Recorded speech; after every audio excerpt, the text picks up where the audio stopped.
And so when I say Chinese, I want you to scream out the nation that's associated with this. For example, if I say Chinese, you're going to say what? China. All right, let's say it with authority. When I say Chinese, you say what? China. All right, that's just a test right there. So here we go. Chinese. China. Russian. Russia. Italian. Italy. German. Germany. Swedish. Sweden. Korean. Korea. Egyptian. Egypt. Nigerian. Nigeria. Black. Exactly. Nothing. Tell him, Pastor. Tell him, Pastor. Black, nothing. Yes. I hope you were able to successfully identify the issue. The lion won't sleep tonight, 'cause we woke now, and we woke now. I said the lion won't sleep tonight, 'cause we woke now, and we woke now. They want us to sell our souls to barter profit, like God's property. It's hard to market, so we steady to aim, keep your eyes on target. 'Cause when you got to drive, yeah, they'd rather you park it. But I don't valet, you ain't getting these keys. I'm keeping closed hands, I'm on bended knee. I'm just a reflection, dealing with 8 sections. Art mixed with life, you can feel the convection. Your lion won't sleep tonight, 'cause we woke now, and we woke now. I said the lion won't sleep tonight, 'cause we woke now, and we woke now. I said the This gentleman right here. Huh? What happened? No, this gentleman right here with the camera in his hand. Wave your hand. Pastor. James Wesley Carr. Yeah, James Wesley Carr. No. What's your name? Oh, Kelly Richardson. Kelly Richardson. Pastor Kelly Richardson. He is a great-great-grand-nephew? Yeah. Nephew of one of our first pastors. Yeah, as a matter of fact, that's his uncle right here in the corner of the actual stained glass window here to your left. You got the eyes. You look just like him. Got the same eyes. Anyway, come on, guys. Come on. That's funny. Look on the outside edge of the pews. Look on the outside edge of the pews where you are. You see the different markings alongside the edge of the pews? They represent the different tribes that made up our congregation back then and spoke over 6 different languages among themselves. These were small tribes enslaved by larger tribes and sold to Europeans as they came along the African coast. One of the major languages they spoke back then was that of Aramaic and also too of Hebrew, which means the writings read from bottom to top. Assalamu alaikum. Which means peace be unto you. It's not a Muslim term. It's actually the same greeting which Christ gave into the disciples when he met them in that region. Most countries in that region read from right to left. Here in America, we read from left to right. That's why the pastors in the stained glass window up front here are going in numbers 2 through 7 from the right-hand side over to the left, to the left, to the left, to the left.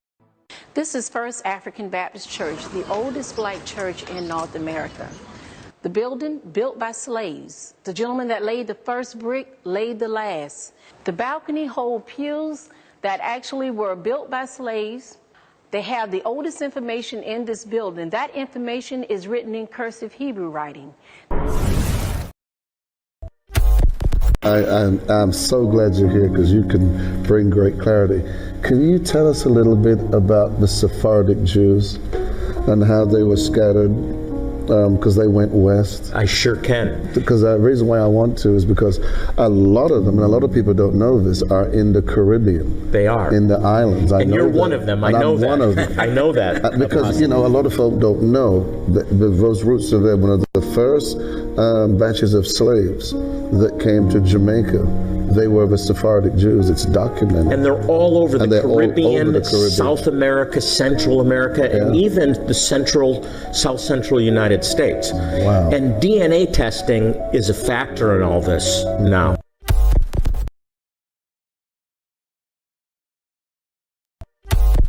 The same people that have stripped us of our identity and labeled us as a color have told us what it means to be black. You know what you are? You're an ancient Israelite. Ancient Israel, that's who we are. That's who we are. So if you give me time, if you give me time, all that he said. I know. We don't have so many years. I know. Look at this. This is pages and pages of notes. And I promise we'll give more teaching. But here is my challenge to you. All right. I'm hearing some of your traditions. It's like the days of the Bible. Yes. Do you want to remain ancient Israelites or you want to be Jews? Do you want to remain ancient Israelites or you want to be Jews? Do you want to remain... The same people that have stripped us of our identity and labeled us as a color have told us what it means to be black. Wells comes face to face with the man he's been searching for. A new portrait of the common ancestor of every man today. Adam.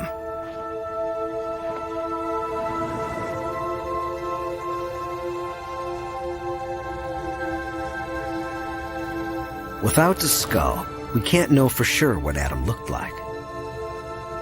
But a combination of genetic evidence, vendors' forensic skills, and cutting-edge computer software suggests he looks something like this. Thousands of years after the Bible, and hundreds of years after Michelangelo, we have a whole new face for Adam. I was very excited when I first started to get evidence, and it was so counterintuitive. I'd put 20 Europeans and 20 African Americans on a sheet of X-ray film, and every African American showed differences, and all the Europeans looked the same. And I thought I'd mislabeled something, or I thought I'd made some drastic mistake. And we kept repeating and repeating things.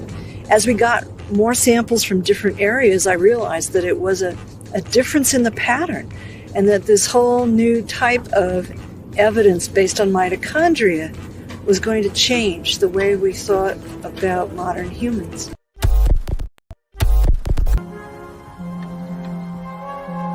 Their bones were discovered in Kafse caves near Nazareth in Galilee in 1933.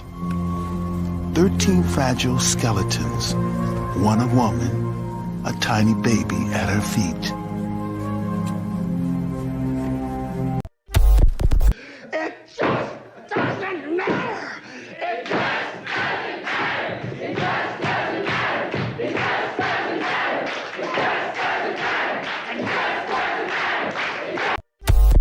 Now, the problem for me, it's not about color. It's not about white and black. This is a very reductive way to talk about things. This is the way that Americans talk about it. I'm very sorry. Like, I come from Egypt. Egypt has a very diverse color palette. People can look like me, or they can look deeper skin tone like Anwar Sadat, who comes from a Nubian origin. It's not about black and white. It's not about black and white. It's not about black and white.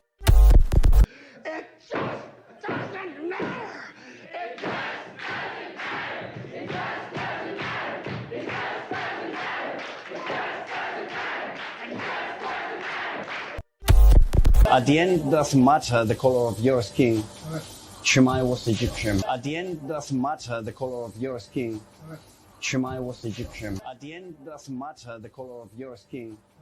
Shemai was Egyptian. It just doesn't matter. It just doesn't matter. It just doesn't matter. It just doesn't matter. It just doesn't matter. But the CT scan has one more surprise for Alejandro. Shemai's ethnicity. Well, they have just told me that Shemai has Nubian features, which means that their ruling family was probably Nubian, and that was unexpected. Examining Shemai's anatomy closely, the thickness of his bones and the shape of his nasal cavity, the anthropologists think he was a black African, likely from neighboring Nubia. A huge revelation that challenges the prevailing image of the Egyptian ruling class. We always thought The ancient Egyptian elites were Mediterranean type, we always thought. The ancient Egyptian elites were Mediterranean type, we always thought. The ancient Egyptian elites were Mediterranean type, we always thought. The ancient Egyptian elites were Mediterranean type. And in this sense, Shema is representing the society of the frontier in which different ethnic groups were mixed. At the end, it doesn't matter the color of your skin. Shema was Egyptian. At the end, it doesn't matter the color of your skin. Shema was Egyptian. At the end, it does not matter what color Jesus was. What matters is that he came to the earth, lived a perfect life, died a death for the sins of the world, and then conquered the grave, proving that he is the Son of God. That's all that matters. That's all that matters. That's all that matters. Hitler was, and the Nazis, of course, expanded on Margaret Sanger's approach to eugenics, right? Eugenics was a movement that was born in the United States under hard doctrines of racism with the intent of eliminating the tribe of Judah in the African-American community in this country, right? To eliminate them. With the intent of eliminating the tribe of Judah in the African-American community in this country, right? To eliminate them. With the intent of eliminating the tribe of Judah in the African-American community in this country, right? To eliminate them. The same people that have stripped us of our identity and labeled us as a color have told us what it means to be black. The entire Bible is about black people. Not only was Jesus black, but every character in the Bible seems to be black too. Yeah, Zephaniah and Jeremiah and Jebediah, those all aren't white people names, okay? And Jesus wasn't some tan, partially melanated Middle Eastern person either. I'm talking straight up black dude, okay? Even in the book of Revelation, when you get the vision of Daniel, he's describing someone with feet like burnt brass and white woolly hair, and we've got the deep running water voice with the red eyes, and you guys, he's black. The Jewish people are black people, like Kanye was right. That's why I'm convinced Jesus was black, because he hasn't come back yet.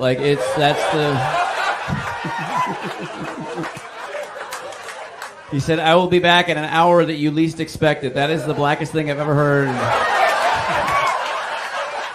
in my life. He's going to confuse the hell out of everybody, all the white people when he comes back, too. Because he's like, it's been a minute. White people will be like, it's been 2,000 years, Jesus. What are you talking about? Genesis chapter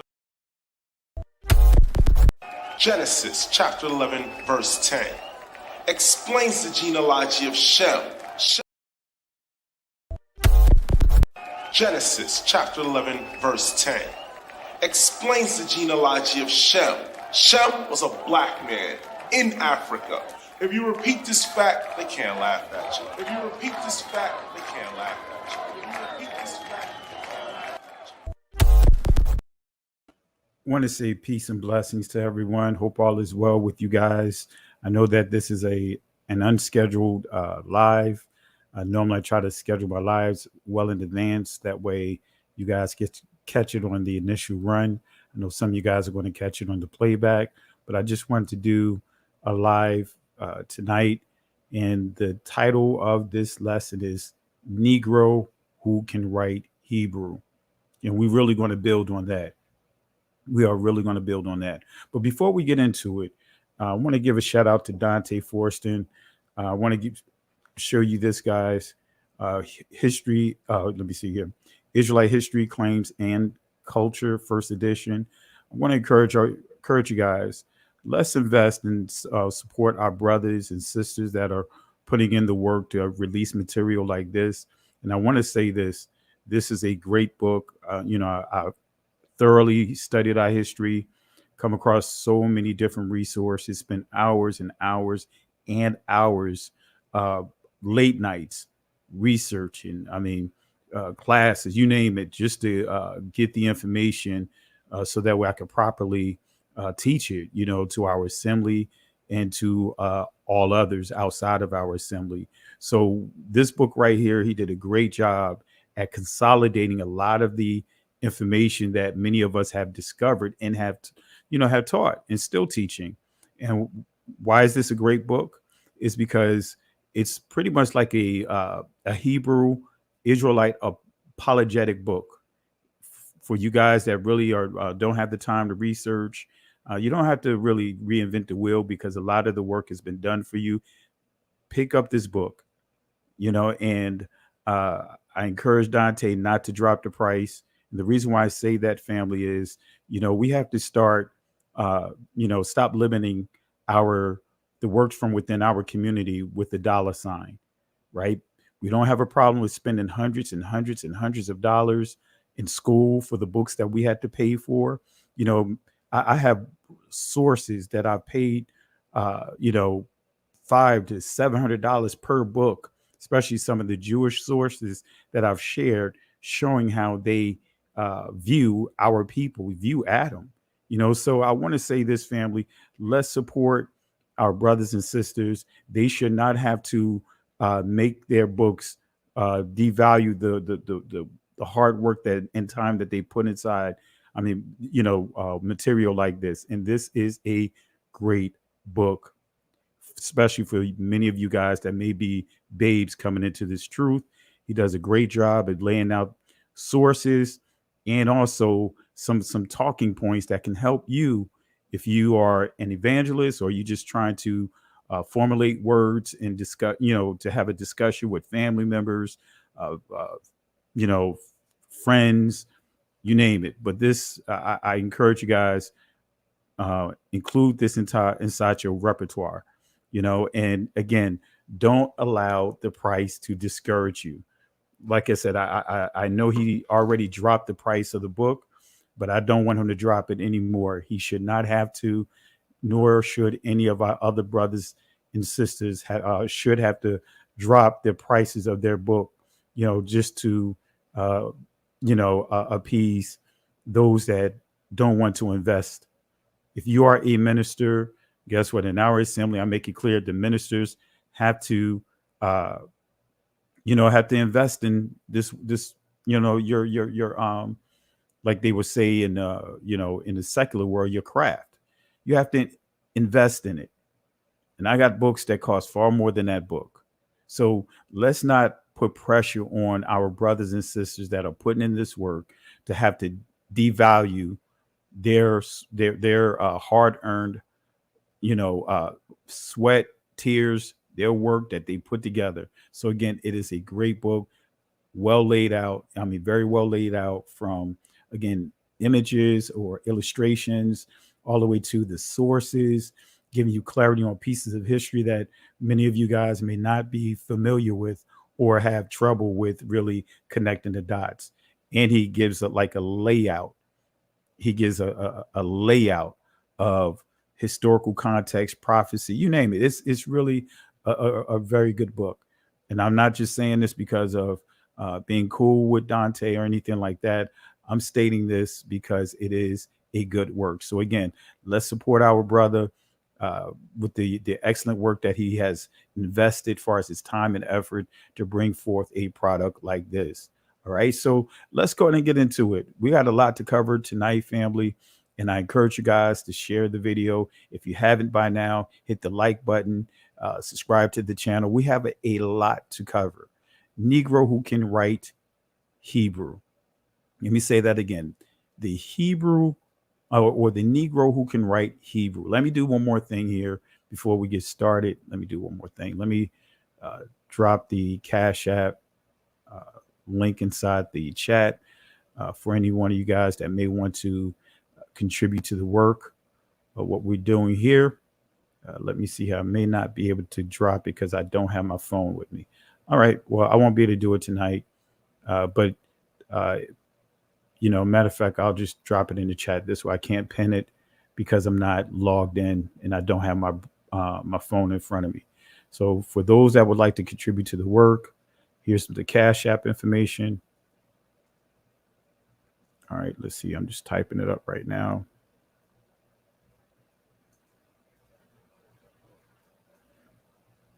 All right. So that's my Cash App information. But really appreciate the love and support. So we have a lot to cover, family.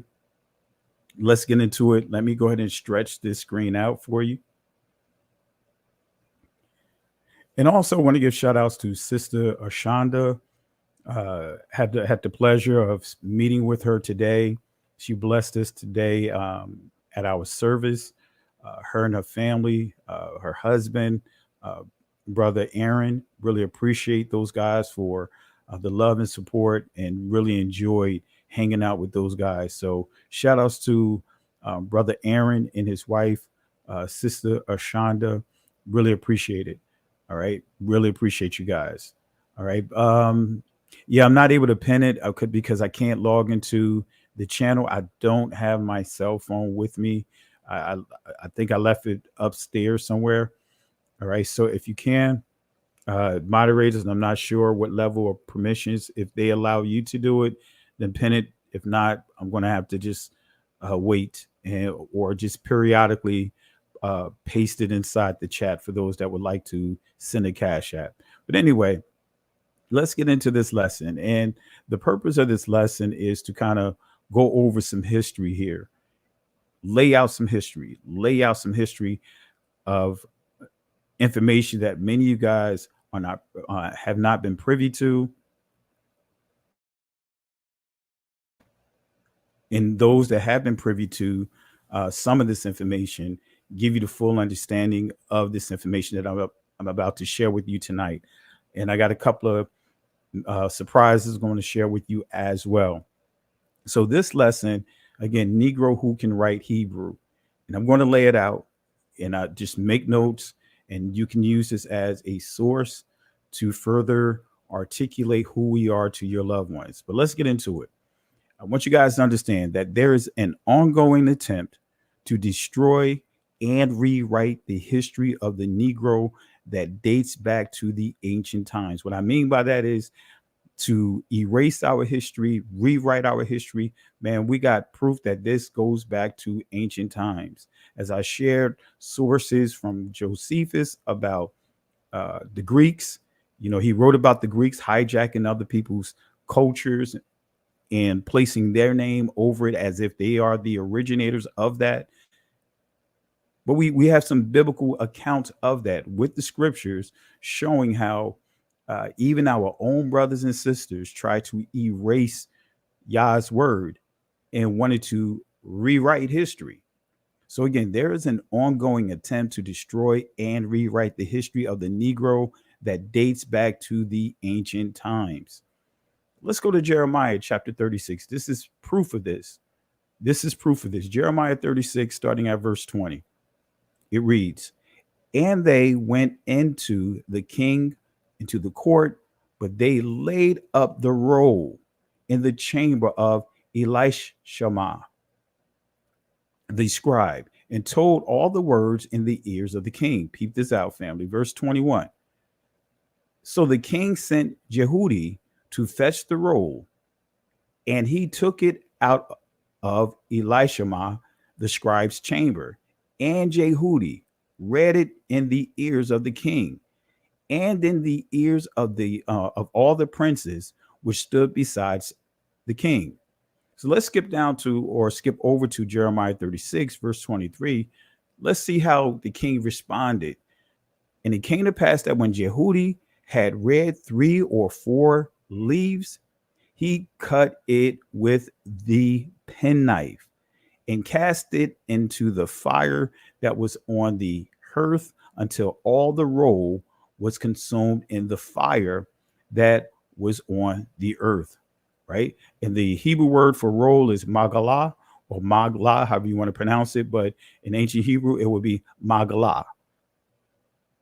But we see here the king, as you see on your screen inside this text, the king, as it says here, and it came to pass that when Jehudi read 3 or 4 leaves, he cut it with the penknife and cast it into the fire that was on the hearth until all the roll was consumed in fire, awar, right, that was on the earth, right? So the king made it a point, they made it a point to completely burn the rolls. So we see an example of history being erased. So even the oldest book of Jeremiah is not the original book. Let me say that again. Even the oldest book, regardless of the oldest manuscript that you find, guess what, family? It is not the oldest copy, the writing of Jeremiah, because the original was destroyed by Israelites. But let's continue. Let's prove that there's always been an attempt to erase and destroy the heritage of the Negro, starting from within and from outside our community.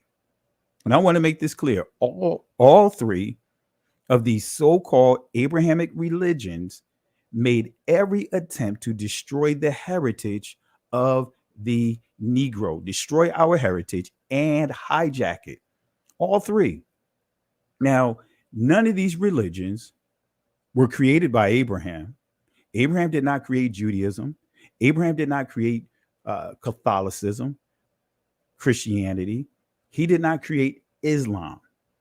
So none of these, even though they should never be called Abrahamic religions, but this is the title that these group of belief systems, the label that was placed over it. So Abraham didn't create a religion. Moses didn't create Judaism. Christ didn't create, nor did he practice Judaism. He did not practice Christianity. He did not practice Catholicism. He did not practice Islam. He was not teaching or giving Muslim writings. None of his disciples, not Apostle Paul made no reference to any of that. None of the disciples made references to any of that being creators of a religion. So I want to make this clear. None of the ancient people, our ancient ancestors, created a religion. They practiced the culture that the Most High laid out and created for his people from the very beginning. So all 3 of these so-called Abrahamic religions made every attempt to destroy the heritage of the Negro, enslave us, but destroy us, the 3 pillars of what constitutes a nation: land, family, tongues.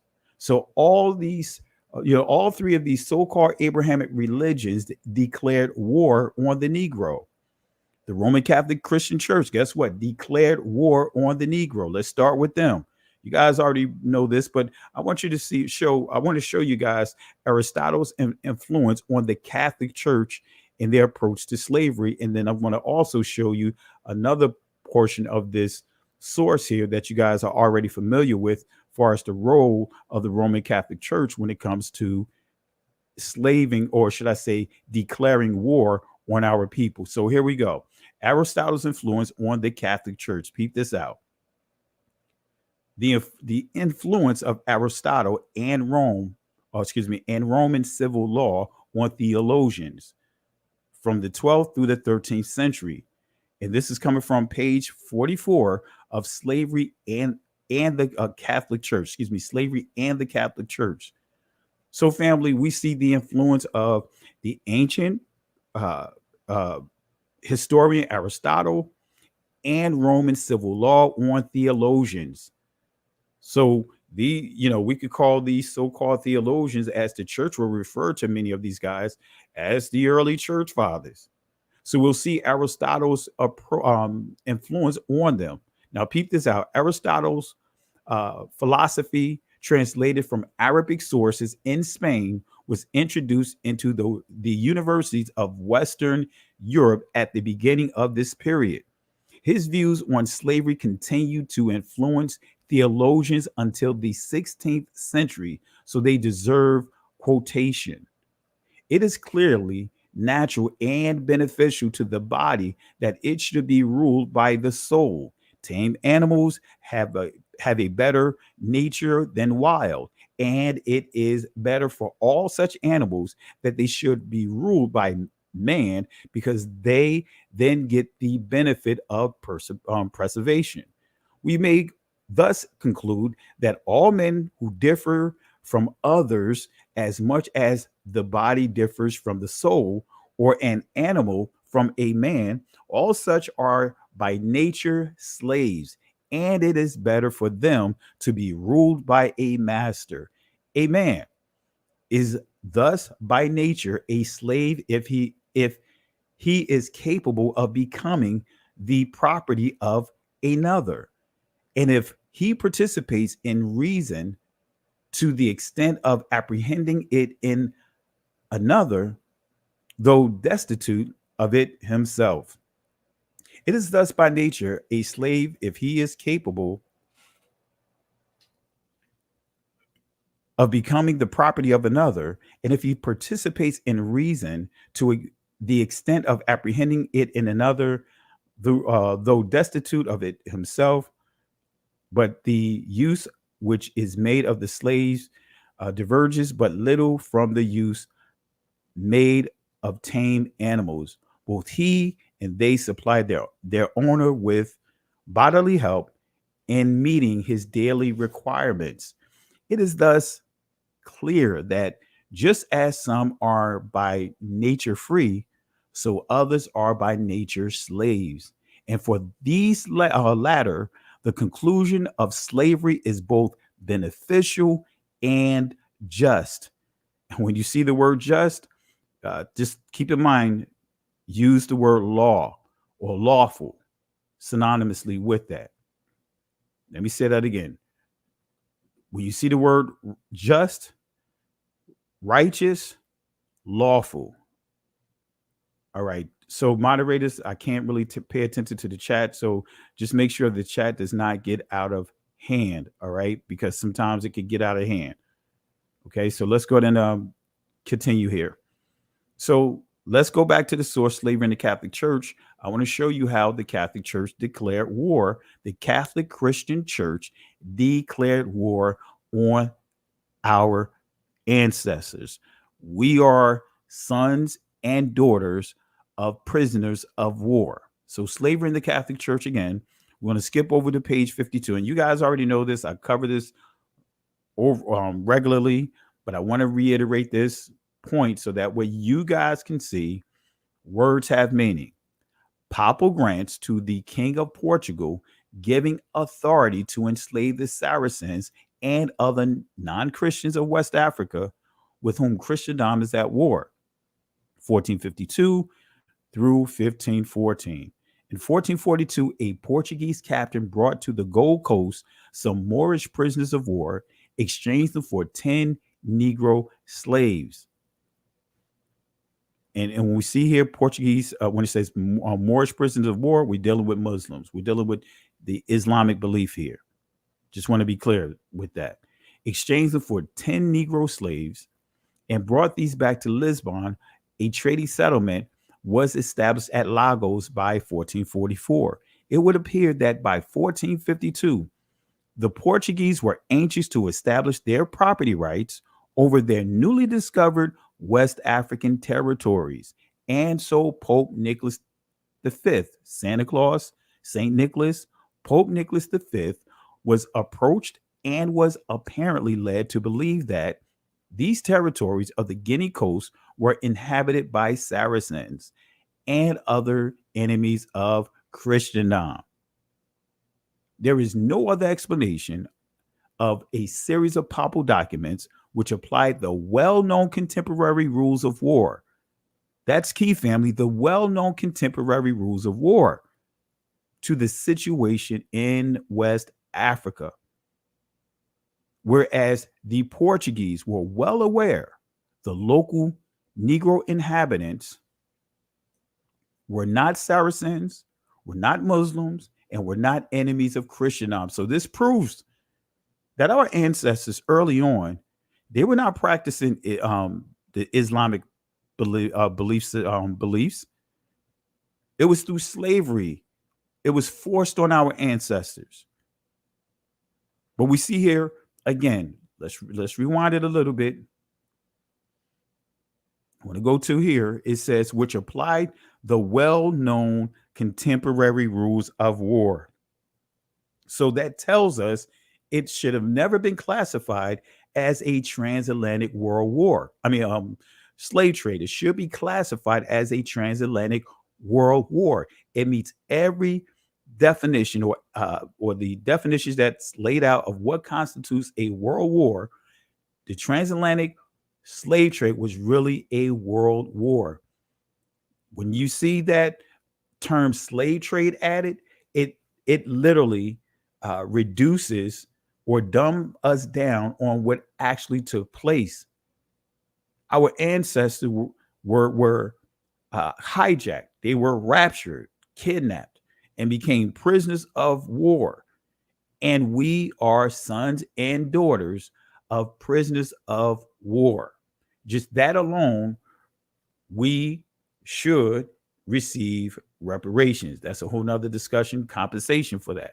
But anyway, so we dealt with Catholicism, but King Leopold was a Christian. He was under Christianity. And you guys know about King Leopold, but I'm going to highlight a couple of things for some of you guys that may not be familiar with it. And if you guys are connected to the Broke Clock, Candace Owens, you can point in this direction to watch this here, since she's so busy trying to defend everyone else's plight, but her own people plight. She's so big to talking about Christian persecution.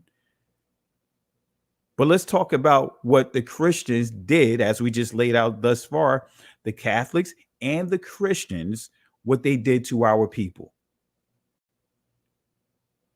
10 to 20 million of our ancestors in the Congos were murdered, were slaughtered, all over rubber trees. But anyway, letters from King Leopold II of Belgium to the colonial missionaries, 1883. Let's see what it says here, family. Let's see how he helped form the narrative that we see in church today. The church's approach to our community.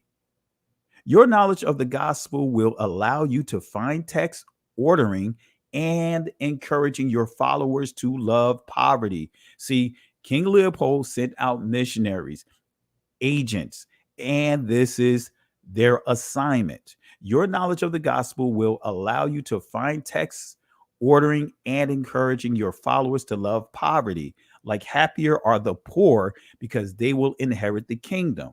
So now King Leopold is indoctrinating his or teaching his missionary, his agents that are being deployed, how to pick and choose scriptures that encourages our people, our ancestors, to accept poverty, to embrace solution when they're dead.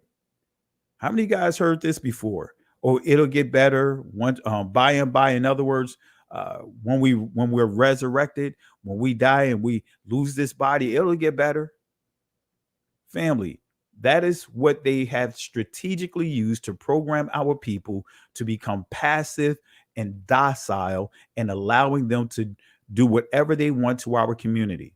And that's part of the playbook, that it doesn't matter. It just doesn't matter.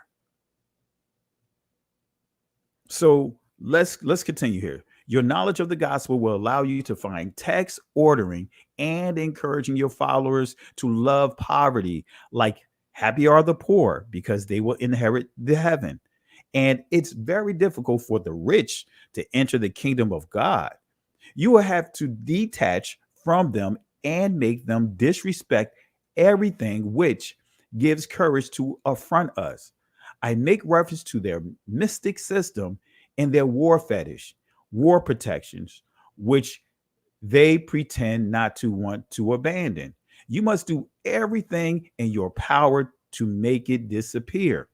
So again, he said, your knowledge of the gospel will And this is where they're using scriptures as a spell to spell cast, right? Because that word gospel, I know it may hurt some of the people, some of our brothers and sisters' feelings in the church, but that word gospel actually means got spell. That's the original pronunciation of that word, Gott spell or spiel, got spiel.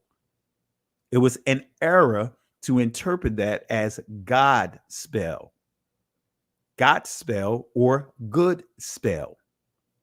That's the actually good spell is the original good, Good.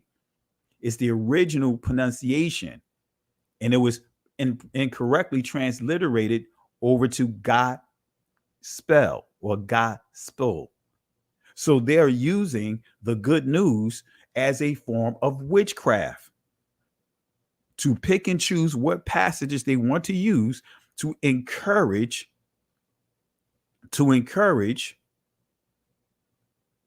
our ancestors to embrace poverty. Now look it up, family. If you think I'm not telling you the truth on this one, look it up. Look it up. Matter of fact, let's see if I can pull it up real quick. And I'll drop the link inside the comment section about the word gospel. Let me see here.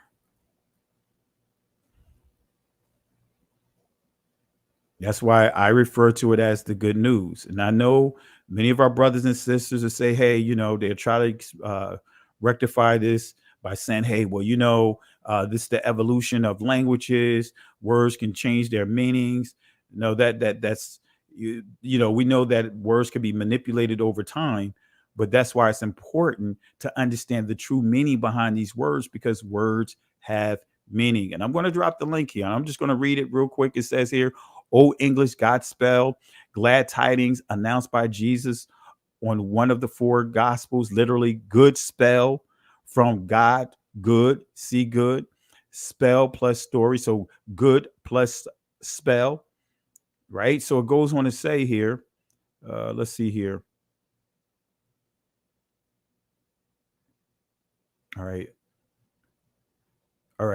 The mistake was very natural, as the resulting sense was much more obviously appropriate than that of good tiding, for a word which was chiefly known as the name of a sacred book or of a portion of liturgy. Excuse me. So you'll see the full information on this. It says first element of the Old English word had originally a long O, but it shifted under mistaken association with God, as if good God story. An example, the history of Christ.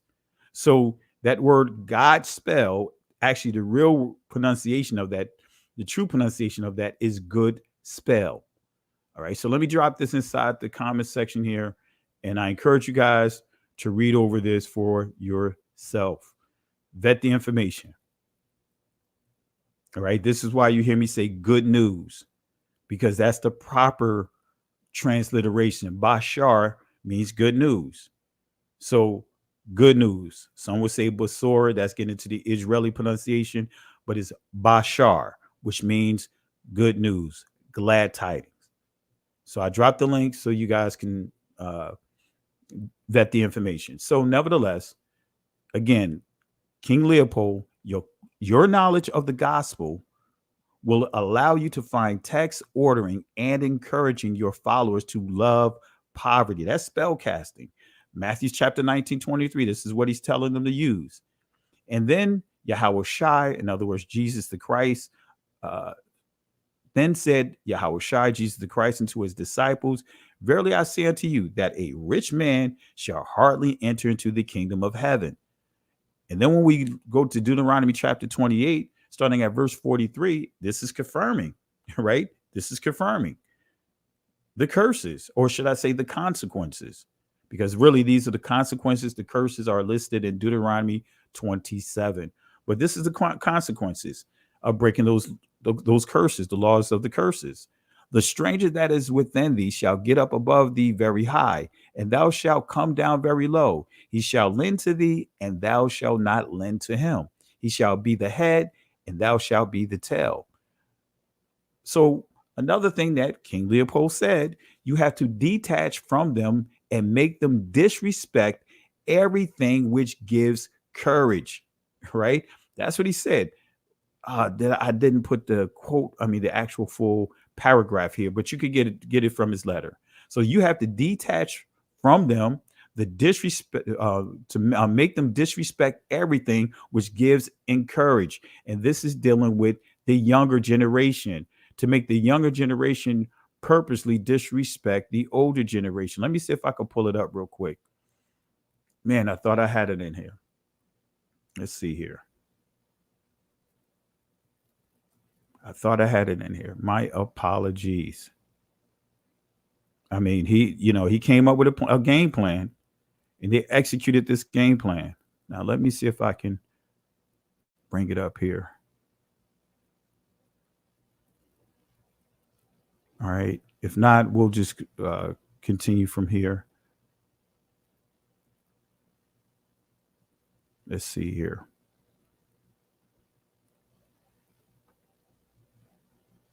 All right. Yeah, here it is. Let me bring this over here. I think this is it. Let me make sure. Let me look at the slide here.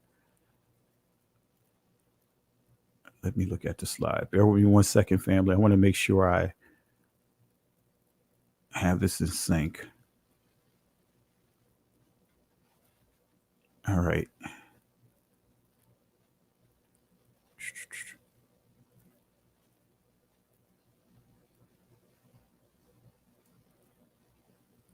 Let me make sure. Oh, well, I'm not going to worry about it, but I do have some additional quotes from here. Okay. So let's continue here. And this may be out of whack. So let me make sure. All right. But anyway, Deuteronomy 28:29. And thou shalt grope at noonday as the blind gropeth in the darkness, and thou shalt not prosper in thy ways, and thou shalt be only oppressed and spoiled evermore, and no man shall save thee. So let's go back to this letter here. Let's highlight another point here. He says here, your action will be directed essentially to the younger ones. Now, this is the point that I was making, and I think that slide was a little premature, but this is where it comes from, that quote. I believe this is coming from this slide right here. But it says, your actions will be directed essentially to the younger ones, for they won't revolt when the recommendations of the priest is contradictory to their parents' teaching. The children have to learn to obey what the missionary recommends. Who is the father of their soul? You must singularly insist on their total submission. So make them be disrespectful to their biological family, their biological parents, but have the church, right, the priests, those missionaries, treat them with more respect and give them more honor, make their voice more weightier than their own parents. So it says you must singularly insist on their total submission and obedience. Avoid developing the spirit in the schools. Teach students to read and not to reason. In other words, teach and accept what we tell you what the scripture says, or you embrace what we tell you, but you don't have an opinion. You don't have a thought. You are not to come against the church, right? To come against the church, you come against God. That's one of the things that they use to program our people. To go against the pastor is to go against God. That's why many people within our community have been programmed through traumatic experiences to do what? Accept the wickedness, to accept this deception. All right. So again, it says here, let's continue to read this. It says to teach students to read and not reason. In other words, you're reading something, and if something doesn't make sense, don't try to make it make sense. Just do as you are told. Doesn't that sound familiar with this awakening? When you try to reason with our lost brothers and sisters, they don't want to receive it because they don't want to read it. They just want to go off of what they've been brainwashed to receive. Doesn't it sound familiar, family? That's part of the strongholds that our oppressors have created. It goes on to say, there, dear patriots, are some of the principles that you must apply. You will find many other books which will be given to you at the end of this conference. So yes, he's having a conference to push his delusion, to push his deception. That's right. He's having a conference. He's having a holy convocation. He goes on to say, evangelize to the Strong's G 3526. Niger.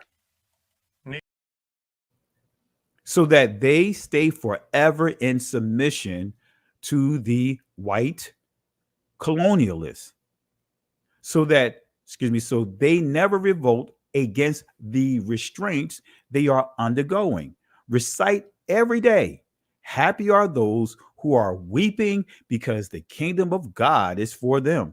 So this is having us embrace cognitive dissonance, Stockholm syndrome. You know, cognitive dissonance, contradictory behavior, Stockholm syndrome. Protect the perpetrators, protect our oppressors. Like Candace Owens is a prime example of cognitive dissonance, or should we say Stockholm syndrome? I can't remember the character on the movie Mandingo. It's an old movie, right? If you guys get a chance, get the movie Mandingo or rent it. It's an old movie, man. It's like in the 60s, you know, but I watched this when I was little. This is one of the many movies my grandmother made me and my brothers and cousins watch. And you'll see Candace Owens' character right inside that movie, right? I may do a special video off of that. But nevertheless, it says here, recite every day, happy are those who are weeping because the kingdom of God is for them. So embrace the oppression, embrace being murdered, embrace them raping our children, embrace them kidnapping us and doing whatever it may, and lose me with that. But anyway, children have to learn to obey what the missionary recommends. Deuteronomy 28:32, this is part of the consequences. Thy sons and thy daughters shall be given unto another people, and thine eyes shall look and fail longing for them all the day long, and there shall be no might in thine hand. Luke 6:21. Blessed are ye that hunger now, for ye shall be filled. Blessed are ye that weep now, for ye shall laugh. See, this is what they used to manipulate the minds of our ancestors. So again, going back to this quote again, as King Leopold pointed out, the Strong's G 3526. Niger. So that they stay forever in submission to the white colonialists. So let's go to Deuteronomy 28, starting at verse 49. It says, or it reads, Yahweh will bring a nation against you from afar, from the end of the earth, which will swoop down like the eagle, a nation whose language you do not understand, a ruthless nation that will show the old no regard and the young no mercy. It shall devour the offspring of your cattle and the produce of your soil until you have been wiped out, leaving you nothing of new grain, wine, or oil of the calving of your herds. Let's highlight another point, and then we'll transition to another thought. Notice what it says here: convert always the blacks by using the whip. Let me say it again: convert always the blacks by using the whip. Keep their women in 9 months of submission to work freely for us. Wait a minute. See, there's a reason why they say keep the women 9 months in submission, because the rule of thumb, 9 months, if it takes 9 months for a baby to be born, 9 months, that's all you need is 9 months to completely manipulate a person. So it says, keep their women in 9 months of submission. So now guess what? They're going to change their whole mindset. This is basically the Willie Lynch letter, in our face. Convert always the blacks by using the whip. Tell me how is that Christ? Come on, Candace Owens. Let's talk about this. Bring me on your channel. Let's have a discussion about this. Keep their women in 9 months of submission to work freely for us. Force them to pay you in sign of recognition. Wait a minute. Look at this. Force them to pay you. Force them to pay these agents, these missionaries, even though they're our ancestors are the ones that's being raped. They're being pillaged. You know, their livestock, everything is being taken from them. 10 to 20 million was murdered, forced into a slavery. And make sure that, and you guys, you know why I'm doing this, because you know how YouTube is. So, and to make sure that the Strong's G 3526, Niger. All right. Never become rich. Sing every day that it's impossible for the rich to enter heaven. Wait a minute. So they're using scriptures and songs to have our brothers and sisters. That's what a charm is. That's witchcraft. Sing every day that it's impossible for the rich to enter heaven. Make them pay tax each week at Sunday Mass, right? So turn the tithe into a tax. That's what they're doing with the tithe. The tithe, the whole purpose of the tithing system was to make sure that capitalism doesn't rise among the Israelites. That tithing system was to bring balance, to make sure that those that don't have an inheritance, they are taken care of, like the widows, right? The orphans, the senior citizens, to make sure that they are taken care of. But now how the tithing system is being pushed in the church is like it's a tax. And that's not the intentions of the tithing system. And anyone that teaches that the tithing is just food and grain, they are an absolute deceiving you and don't know truly what the tithing system is. There's different types of tithes, but the tithes that I'm referring to is that the tithe that was supposed to make sure that there is balance, that there is no capital, that capitalism does not rise up among the community. But here they say make them pay tax each week at Sunday Mass. Now in the Baptist church, they used to have church dues. So even though they would have tithing or general offering, guess what they did? They also had Baptist church members paying dues. Now I'm not sure if you guys understand this, right? And I'm not sure if you guys ever heard this before or been part of that. If you grew up in the Baptist church, if you know what I'm talking about, type 1, because in the Baptist church, they had the tithes and offerings. And that's right. Also, the tithing was to take care of the priesthood, right? All of it didn't go to the priesthood. It was to take care of the priesthood, those who did not have an inheritance, the orphans, the children, as far as the widows and the children's, you know, and of course, the the senior citizens. But anyway, so think about this, family. So they had dues inside in the Baptist church. I'm not sure if they still do it today, but they used to have dues. You have they used to have so many offerings. You had the tithes and offerings. Then you had the benevolent offering, which the benevolent offering is supposed to tie in with the tithes and the offering. All of that's supposed to be one. But the benevolent offering, and then of course they have dues. So let's see here. Jada Watley, she remember. Let's see, Hadassah, Ben Yah remembers this as well. Appreciate it. Let's see here. Pure Repentance, remember this. Let's see here. Georgetta, remember this. Thank you for the love and support. Let's see here. Cameo, remember this. The Most High's Darla, remember this. Elder in the building, let's show some love for our elder in the building. She remember this. Rochelle Love, remember this, right? So that's right. Kojic had dues as well. They still have dues, right? They call it reports. Y'all know what I'm talking about. If you guys came up in Kojic, or been part of Kojic, they call it reports. So you have your local what they call it, workers meeting and all of that. And then you have the holy convocation for the state, your jurisdiction. You have it for the nationals. Man, come on now. I used to roll. I used to be in the Kojic system as well. I know the game. All right. So again, let's go ahead and continue, family. Let's continue. So make them pay tax each week on, it says, at Sunday Mass. Use the money supposed for the poor to build flourishing business centers. Look at this, family.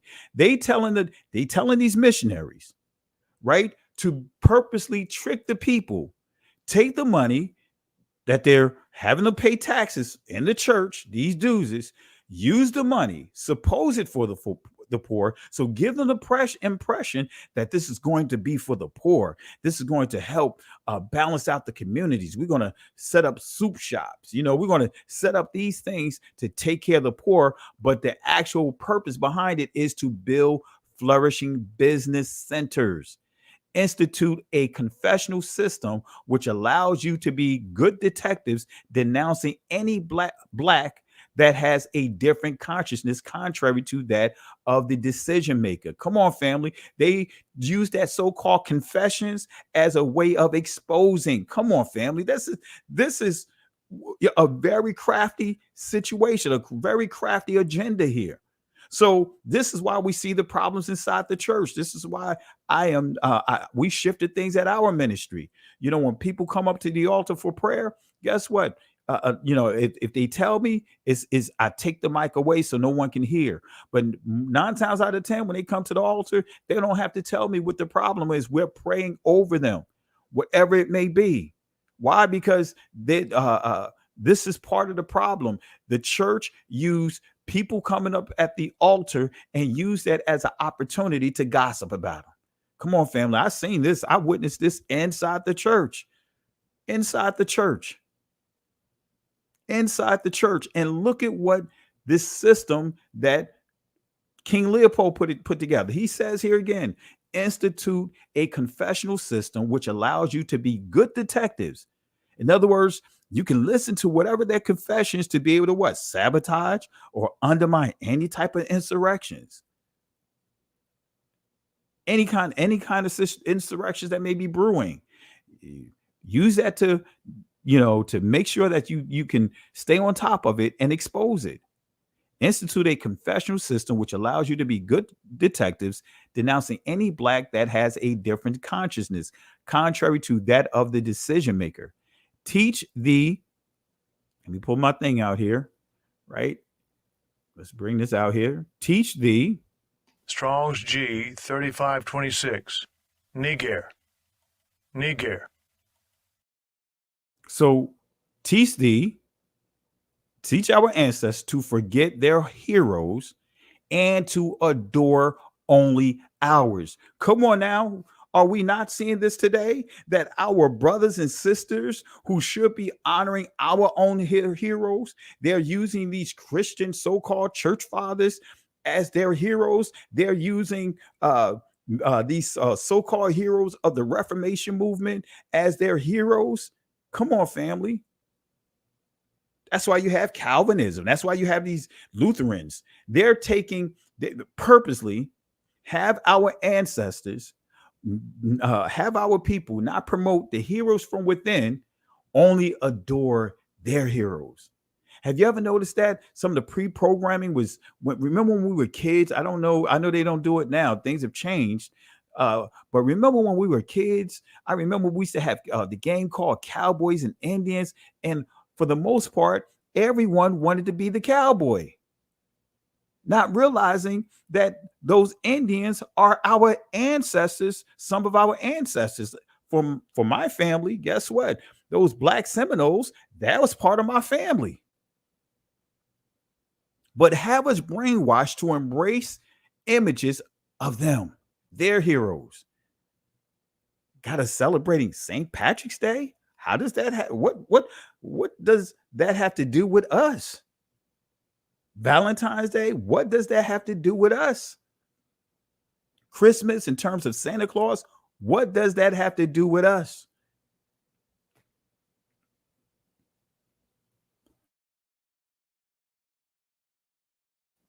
Come on, family. Come on, family. Come on, family. So regardless of the first cowboys, I see someone posting, he thought the first cowboys were black. Regardless of who were the first cowboys, because of course many of our ancestors went west. But guess what? Let's go off the image of the cowboys. When you see people wanting to be cowboys, especially back in that time in the 70s and 80s, and probably as far back as the 60s, they weren't trying to be black cowboys. You know, you saw that there were shows of Davy Crockett and Daniel Boone and, you know, Billy the Kid. They weren't referring to Negroes, cowboys. Most didn't even get introduced to Negro cowboys until they saw the movie that came out called Posse. Most didn't even know that they were Negro cowboys. So the cowboys that they were having our ancestors or having us, as kids gravitating to, is the Caucasian. That's right, John Wayne. But anyway, let's continue, family. Let's continue. So it says here, look at this here. Never present a chair to a black that comes to visit you. But guess what? It's reversed for us. But it says here, never present a chair to a black that comes to visit you. Don't give him more than one cigarette. Never invite him for dinner, even if he gives you a chicken every time you arrive at his house. Say, guess what? If they come to your house being hospitable, giving you a gift for the house, don't let them eat. Don't let them sit down. Don't give them a chair. In other words, make sure they understand they come in there, they're not going to be there long. Come on, family. But what do? We take them all the way in, give them a seat at the table, cook, a plate, everything. But this is in our own land, our own country, our own territory of our people. Disrespected them on their own land. Anyway. Keep their women in 9 months of submission. So again, family, Catholicism, Christianity, Judaism, and Islam are systems of harlotry, spiritual whoredom, and compromise that compromises the things that all of these things are the things that that Yahweh hate. So that's what this is supposed to read. Excuse the typo. I got to retype this. So Catholicism, Christianity, Judaism, Islam are systems of harlotry, spiritual whoredom, and these systems compromises, and really, these are the things that Yahweh hates. I'm gonna have to type this over. Excuse me for the typo. All right. So, and notice what group of people that embrace King Leopold. This is King Leopold II's son, King Leopold III. King Leopold III, young Belgian monarch, today received a Jewish deputation consisting of the chief rabbi of Belgium. That's right, family. That's right. That's right. Belgian Jews greet King Leopold III, who is the son of King Leopold. They embrace him. They embrace him.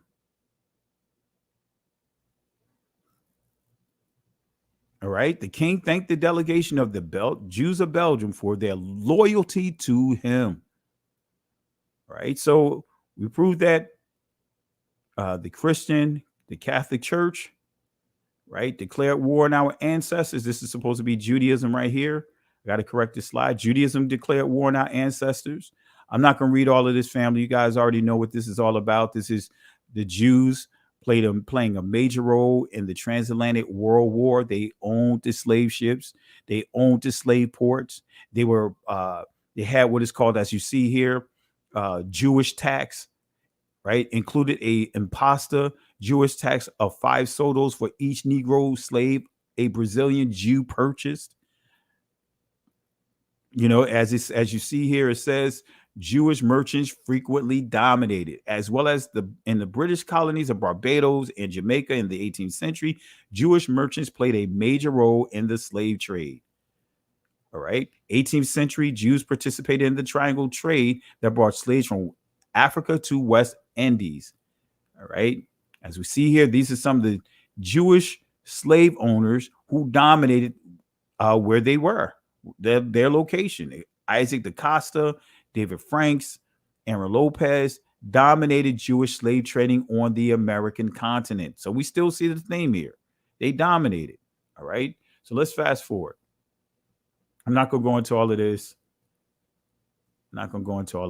All right. For the sake of time. And this is giving us some additional information showing how they dominated. Right. As we see again, the Jews, in other words, played a significant role in the merchant capitalism, commercial revolution, and territorial expansion. The Jewish Caribbean nexus provided Jews with the opportunity to claim a disproportionate influence in the 17th and 18th century. West Indian Jewry far outnumbering its co-religionists. All right. Groups of Jews began to arrive in Suriname in the middle of the 17th century. But this, again, they dominated, family. They dominated. All right. They dominated. Look at this here. Slave trading was a major feature of Jewish economic life. Okay. And this is giving more history of one of the guys that we highlighted. His name is Aaron Lopez, but I'm not going to get into all of this. But the key is here. Notice what it says here. Let me fast forward here.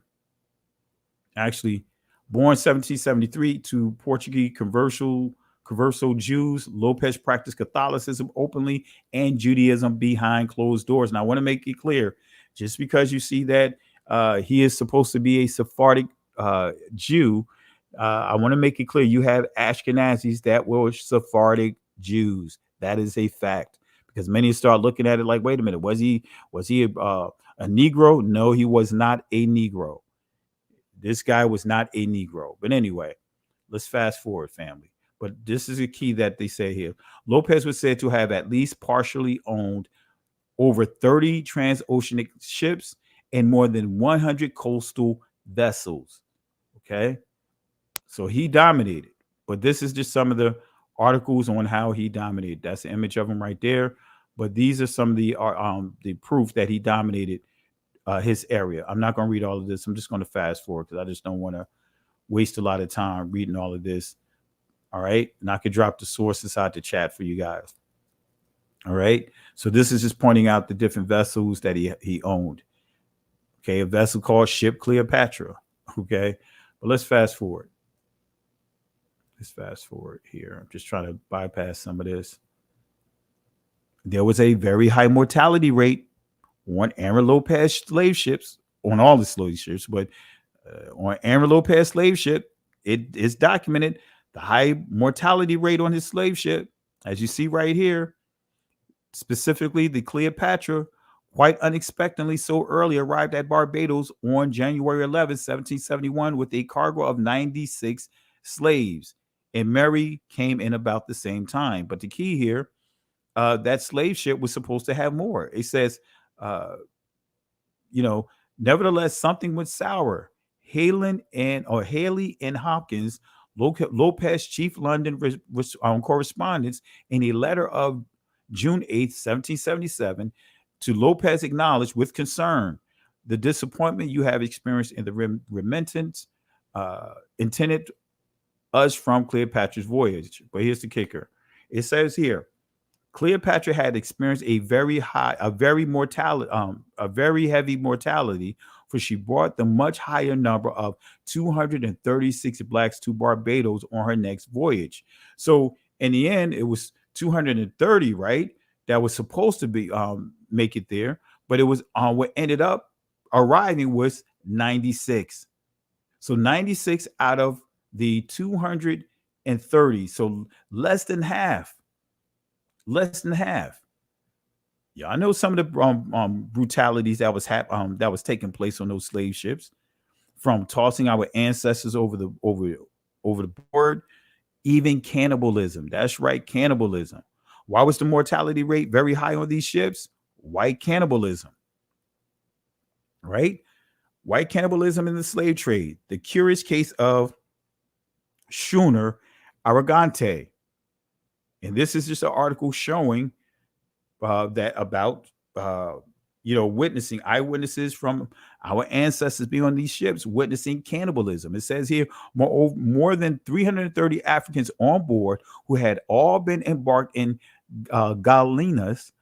All of them were liberated soon after the vessel reaching Montego Bay, Jamaica, were soon after their arrival. A chilling mystery surrounding the alleged practice carried out by her captain and crew were also brought to the attention of the local authorities. Shortly after landing, the captain and crew were accused of killing an African man, cooking his flesh, and serving it to the rest of the slaves on board. Additionally, they were also accused of eating the heart and liver of the murdered man. And understand, eating the heart and liver is a satanic ritual. So these slave owners, these people on these ships, they were actually performing satanic rituals, because eating the heart is supposed to absorb the soul of the person that they killed, that they murdered. The liver, likewise. Okay, so we already pointed out the other forms, the other so-called Abrahamic religions, right? But then we have Islam declared war on the Negro prior to the transatlantic World War, and I'm going to do a full lesson on that. But let's just see what Islam had done to try to erase our history. Look at here. Erasing history. Ancient Timbuktu manuscripts, one written in Hebrew, torched by Malayan Islamists. Look at this, family. If the ongoing excavation at the Temple Mount, designated to purge all Judaic artifacts and hence ancestral link to Jerusalem, are any indications, Islamists seem to be good at destroying ancient relics in their attempt to rewrite history. Such is the case in Mali, where Islamic terrorists torched the Ahmed Baba Institute, where priceless manuscripts of Timbuktu, including one written in Hebrew, have been preserved for posterity. While most were written in Arabic, one of the manuscripts reportedly burned in a wooden trunk was written in Hebrew. All right, so which leads me to this here. So I'm giving you a lot of history, family, so that way you understand the agenda against our community. The agenda that is against our community to erase, rewrite history of our people. Let's go here. Houston Daily Post, the Negro who can write Hebrew, September 20th, 1897. Let me read it again. Houston Daily Post, Negro who can write Hebrew. Let me go ahead and post this inside the comment section so that way you guys can have it for your reference. And I want to give shout outs to Yah's daughter for the love and support. Yah's daughter 57. Thank you for the love and support, family. Let's show Yah's daughter some love and support. And if you haven't by now, I encourage you guys, click the like button. If you are subscribed to the channel, double click to make sure that you are still subscribed to the channel, because what YouTube has been doing, they have been unsubscribing our subscribers. So double check to make sure that you are still subscribed. If not, subscribe again. And for those that are watching for the first time, click that like button, hit that subscribe, and click on that notification button. And that's the other thing you have to make sure that you continuously or periodically check. All right. But anyway, Yah's daughter, thank you for the love and support. Family, let's show Yah's daughter some love for being a blessing tonight. Really appreciate you. Thank you. All right. All right. So let me go ahead and post this article right inside the comment section. Let's post this article inside the comment section. And I'm telling you, King Leopold's letter, man, it's brutal, boy. His tactics that he's done is brutal. Let me post a couple of these sources too. What I read about the slaves, right? The slave owners. And I'm telling you, family, if you go back and you start researching like the flyers, the advertisements from as far as of slave auctions, you'll see the name like Cohen. You'll see the name like Levy. Those are Israeli names. That is a clear indicator to telling you that those people that is in charge of that, they were from this community, the Israeli community as we know them, the Ashkenazi community as we know them. All right. But let's fast forward. All right. This is the source that I was making reference to that gives you information about Aaron Lopez, the Israeli Aaron Lopez. Let me go ahead and post that here. Come on now. Let's do it again. I didn't want to do that. All right, Phil, I may not be able to do it. All right, I'm going to try to put it in here, but all right, there we go. This is, let me post it here.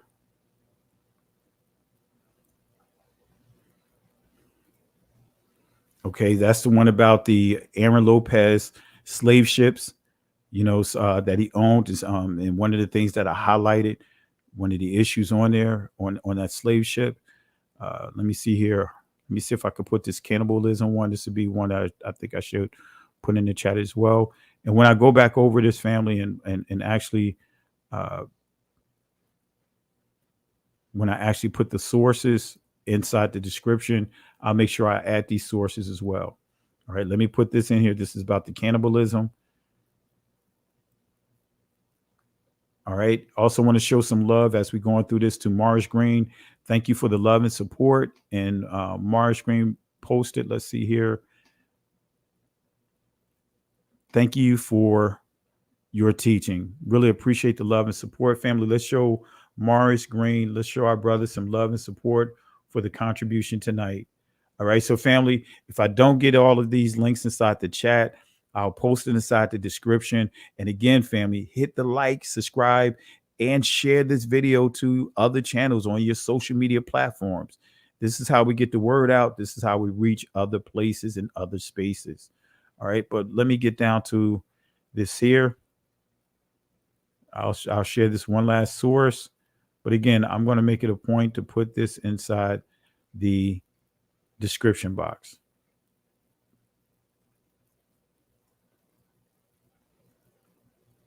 All right, here we go. Okay. All right, I'm going to do a special teaching too on what's happening over in Israel, right? Some of the things that came out, which I'm not surprised about, the things that was happening for those that have been apprehended, that was been held in their prisons. We'll deal with that, but not tonight.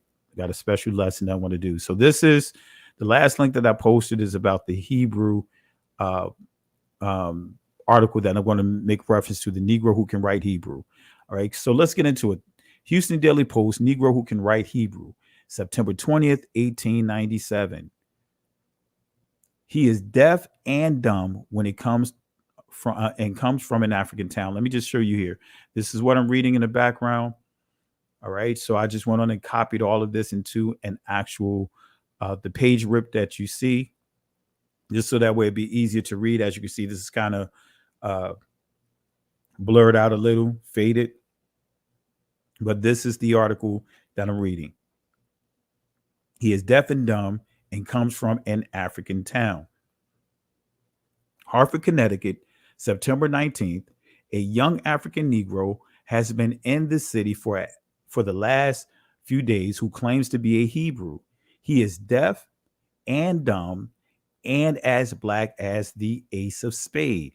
He carries a pad of paper with him and answer all questions by writing them in Hebrew and Loschen Khodish, right? In other words, Loschen is that's more of a Yiddish pronunciation. Loschen, right? That's language or tongue.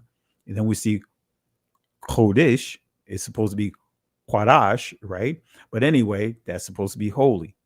All right. But anyway, writing them in Hebrew and Loschen Khodish, which excites the most wonder, is that he writes Loschen Khodish very rapidly. So it's not just that he writes, right, the ancient writings, as far as these letters and all these words, but he's also writing it very fluently. So it's saying that he's very fluent. But notice the distinction that they put here. It is the language of the books of Moses. And when you understand ancient Hebrew according to the books of Moses, right? All the linguists will agree this so-called Hebrew that is being taught today, the ancient Israelites will not even be able to understand it. That is a fact. Every linguist of the Near East languages will tell you this.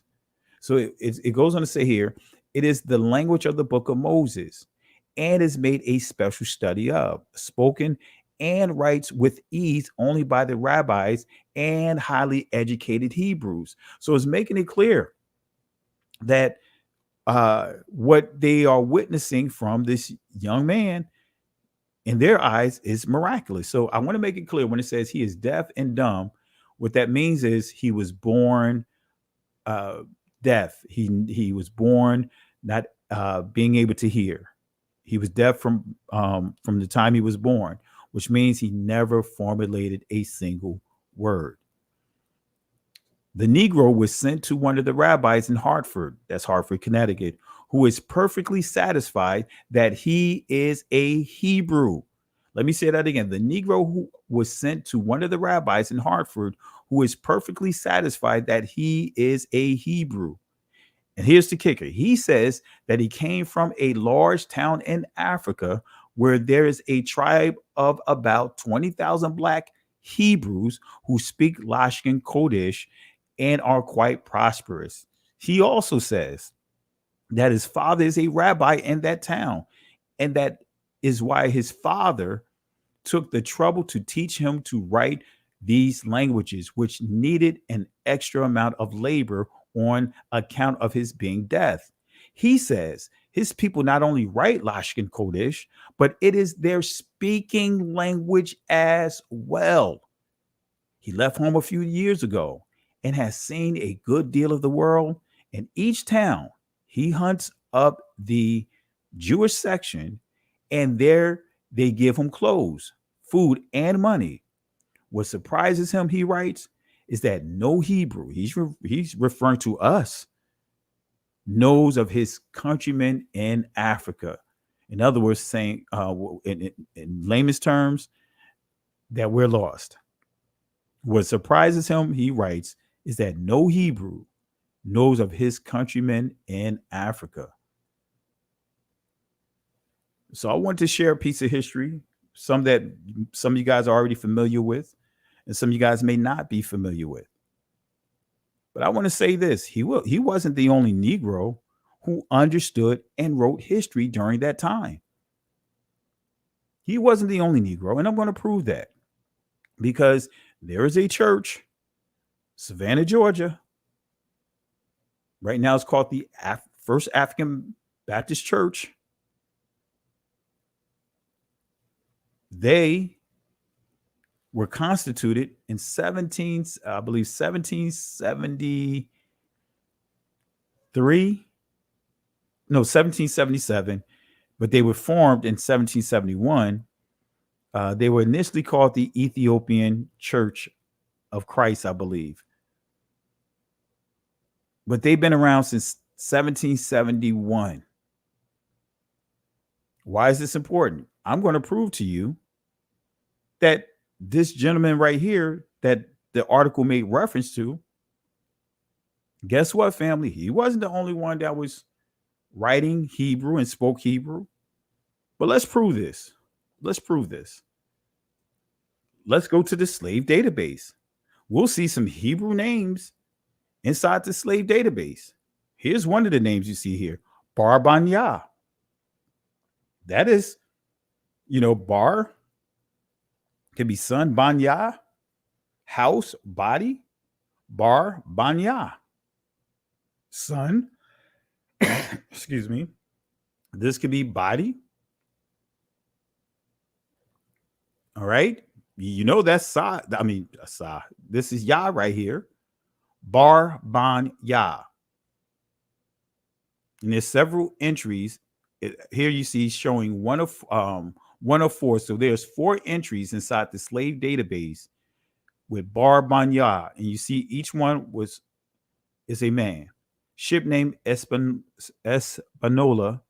Can't see the one below that. All right, but we see 4 entries inside the slave database of someone named 4 men named Bar Banya. Bar in Hebrew, let's see what it means. The heir, apparent, son, as we just pointed out, Bana. To build, obtain, children, make, repair, set up, establish. So Bar Banya means build, repair, make stable your son, Yah.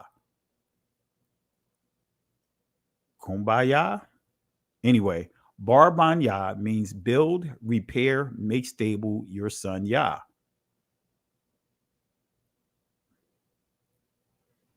We see Aman Yah, right? Aman, that's ancient Hebrew. Aman Yah. Aman Yah. That is ancient Hebrew, literally. That is ancient Hebrew. In ancient Hebrew, there was no O sounds. There was no U sounds. There was no E sounds. There was no A sounds. Let me just play this clip real quick since I mentioned it.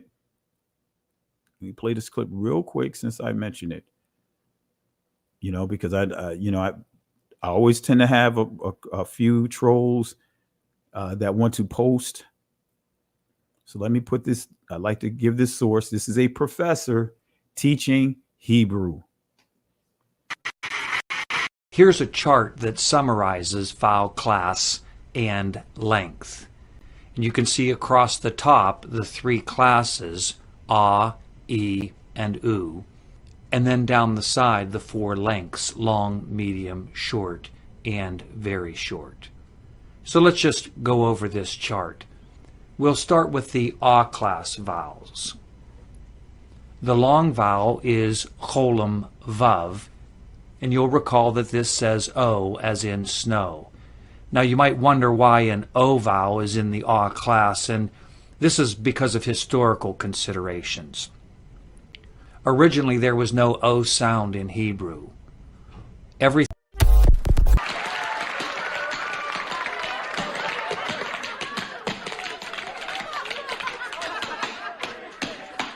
Challenge!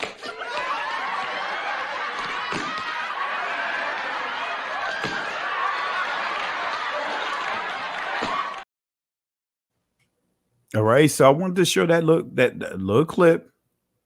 There was no O sounds in ancient Hebrew. That's right, fair use. The U comes from the O sound. There was no O sounds. There was no U sounds.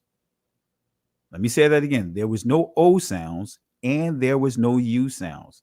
And I encourage you guys, if you haven't seen the video, watch the video I did with AI. And I showed my sources. AI confirmed what I've been teaching for years. I got a playlist for Hebrew. And you can see I've been teaching this for years on top of years. All right. But nevertheless, Aman Yah. The Hebrew word for Aman. All right. And this is the primitive root word. Aman, it says to build up, support, to render or be firm, faithful, to trust or believe, to be permanent, to be true or certain, go to the right hand. Oh, yeah, that's right. When you understand Aman, that means go to the right hand, right? Believe, establish, be faithful. All right. So that's what Aman means. It also means consistency. That's why you see to be permanent, faithful, trust, to believe, but it also means consistency. All right. So you can find Hebrew names in the slave database. You see Yaakobah, right? Jacob, transliterates to Jacob. You see, here's the Hebrew definition of Yaakobah or Yaakobah. You know, notice what it says here. An Israelite towards Jacob, son of Simeon, and grandson of Jacob. So Jacoba or Yacoba, I'm just going to say here, Yacoba or Yaaquaba, rather, that's the ancient pronunciation, is the grandson of Jacob, Yaaquab, or Yaqub, however you want to pronounce it. And his name means toward, Jacob. Yaaquab or Yaqub. All right. The Hebrew definition of Jacob: heel catcher, Israelite. And we see here Yaaquab or Yaakov. Anyway, we see this inside another slave database, Yacoba. And we see it here. Here's one of the results here. I got it covered up, but you see Wida or Wida. Is that surprising? Notice where it says here, place. Bahia. I can't see all of that there. I think it's Bahia. Wida or Wida, right? Wida means what? Judah. 1829. Look at this right here. All right. But we see when we zoom it in, it gives us more information. Bahia or Bahia, Wida, Freetown. This is a male, 1826. All right. Another famous Israelite whose name was Jacob, Olaudah Equiana. This is his own words right here. Reminds you of roots. While I was on board this ship, my captain and master named me Gustava Vasa. I was at that time began to understand him a little and refused to be called so, and told him as well as I could that I would be called Jacob. But he said I should not, and still called me Gustavus. And when I refused to answer to my new name, which at first I did, it gained me many a cuff. So at length I submitted, and by which I have been known ever since. Listen, Genesis chapter 11, verse 10 explains the genealogy of Shem. Shem was a black man in Africa. If you repeat this back, Genesis 14, verse 13, Abraham steps on the scene. Being a descendant of Shem, which is a fact, means Abraham too was black. Abraham, born in the city of a black man, called Nimrod, grandson of Ham. Ham had 4 sons. One was named Canaan. Here, let me do some explaining. Abraham, Isaac was Jacob had 12 sons, for real, and these were the children of Israel. According to Genesis chapter 10, these were the children of Israel. According to Genesis chapter 10.